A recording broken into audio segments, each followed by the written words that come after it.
जंगल की रोमांचक यात्रा सूरज की पहली किरणें धरती पर पड़ रही थी। 10 वर्षीय रोहन और उसकी 9 वर्षीय बहन सिया ने तय किया कि वे अपने दादा दादी के गांव के पास के घने जंगल में एक छोटी सी रोमांचक यात्रा करेंगे। गांव के लोग उस जंगल के बारे में कई कहानियां सुनाते थे। कोई कहता वहां जादुई झरना है, तो कोई कहता कि वहां एक पुराना खंडहर छिपा है जिसमें खजाना हो सकता है। इन कहानियों ने बच्चों के मन में उत्सुकता जगा दी थी। चलो, आज हम जंगल की सैर पर चलते हैं, रोहन ने सिया से कहा। सिया पहले थोड़ी झिझकी, लेकिन फिर रोहन की ऊर्जा देखकर वह तैयार हो गई। दोनों ने अपने छोटे बैग में थोड़ा खाना, पानी और एक टॉर्च डाल ली। जंगल का प्रवेश जंगल के किनारे पहुंचते ही दोनों बच्चों ने महसूस किया कि यह जगह कितनी शांत और रहस्यमय थी। चारों तरफ ऊंचे ऊंचे पेड़ थे जिनकी शाखाएं आपस में उलझी हुई थीं।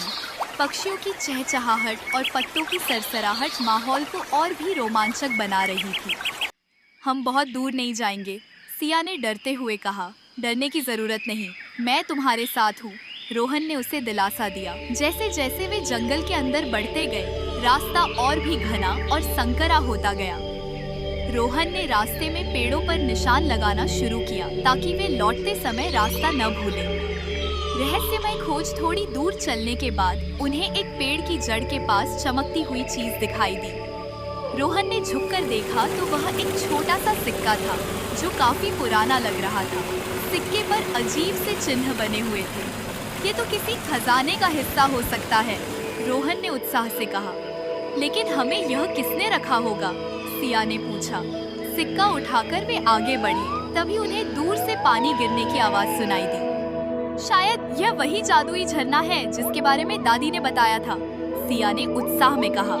जादुई झरना! आखिरकार वे झरने तक पहुंच गए। यह झरना सचमुच जादुई लग रहा था। सूरज की रोशनी पानी पर पड़ते ही इंद्रधनुष सा बन रहा था। दोनों झरने के पास जाकर बैठ गए और पानी से अपना चेहरा धोया। ये जगह कितनी खूबसूरत है, सिया ने कहा। हाँ, लेकिन हमें अभी और आगे बढ़ना चाहिए, रोहन ने जवाब दिया। झरने के पास ही उन्हें एक छोटी सी पगडंडी दिखी जो जंगल के और अंदर जा रही थी। बच्चों ने उस पगडंडी पर चलने का फैसला किया। पुराने खंडहर का रहस्य पगडंडी के अंत में उन्हें एक खंडहर मिला। यह खंडहर बहुत पुराना और रहस्यमय था। चारों तरफ बेलें और झाड़ियां उगी हुई थीं। खंडहर के बीचों बीच एक बड़ा सा दरवाजा था जो अध खुला था। चलो अंदर देखते हैं, रोहन ने कहा। पर यह जगह डरावनी लग रही है, सिया ने कहा। डरने की जरूरत नहीं, यह तो हमारी सबसे बड़ी खोज हो सकती है। दोनों ने दरवाजा धकेला और अंदर गए। अंदर एक बड़ा सा कमरा था जिसमें दीवारों पर अजीब अजीब चित्र बने हुए थे। कमरे के बीचों बीच एक पुराना सा संदूक रखा था। क्या इसमें खजाना होगा, रोहन ने उत्साह से कहा। चलो खोलते हैं, सिया ने भी हिम्मत जुटाई। संदूक का खजाना संदूक खोलते ही बच्चों की आंखें चमक उठी। उसमें सोने के सिक्के, गहने और कुछ अजीब से क्रिस्टल थे। लेकिन तभी उन्हें बाहर से कुछ आवाजें सुनाई दी। ये आवाजें कैसी हैं, सिया ने डरते हुए पूछा। शायद कोई जानवर होगा, रोहन ने कहा। दोनों ने जल्दी जल्दी कुछ सिक्के और गहने बैग में डाले और खंडहर से बाहर निकलने लगे। लेकिन जैसे ही वे बाहर निकले, उन्होंने देखा कि सामने एक बड़ा सा भालू खड़ा है। जान बचाने की कोशिश भालू को देखकर सिया चिल्लाने लगी, लेकिन रोहन ने उसे शांत रहने को कहा। हमें धीरे धीरे पीछे हटना होगा, उसने फुसफुसाते हुए कहा।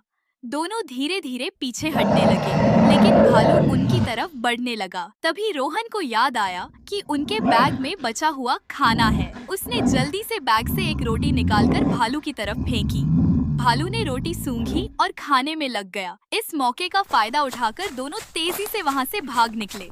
सुरक्षित वापसी काफी देर तक भागने के बाद वे जंगल के किनारे पहुंच गए। दोनों ने चैन की सांस ली। यह तो सच में एक रोमांचक यात्रा थी, सिया ने हंसते हुए कहा। हाँ, और हमें खजाना भी मिला, रोहन ने बैग से सिक्के निकालते हुए कहा। गांव लौटकर उन्होंने यह बात अपने दादा दादी को बताई। दादाजी ने सिक्के देखकर कहा, ये तो बहुत पुराने समय के हैं, इन्हें संग्रहालय में जमा कर देना चाहिए। रोहन और सिया ने तय किया कि वे इस खजाने को किसी अच्छे काम के लिए दान करेंगे। इस रोमांचक यात्रा ने उन्हें साहस, बुद्धिमानी और एक दूसरे के साथ मिलकर काम करने की सीख दी। समाप्त। हम तो जा रहे हैं। ये कहानी आपको कैसी लगी कमेंट में बताएं। मिलते हैं अगले कहानी में।